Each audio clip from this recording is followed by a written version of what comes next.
గాడిద పిల్లను నేను పట్టబడ్డను అపవాదితోను కట్టబడ్డ గాడిద పిల్లను నేను పట్టబడ్డను అపవాదితోను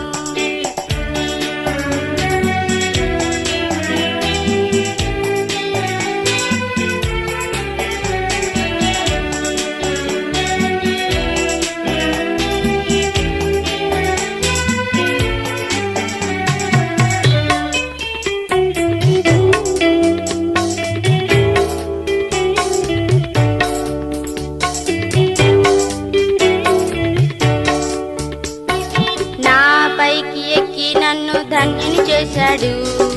యెరూషలేం వీధుల వెంట యాత్ర చేశాడు నా పైకి ఎక్కి నన్ను ధన్యుని చేశాడు యెరూషలేం వీధుల వెంట యాత్ర చేశాడు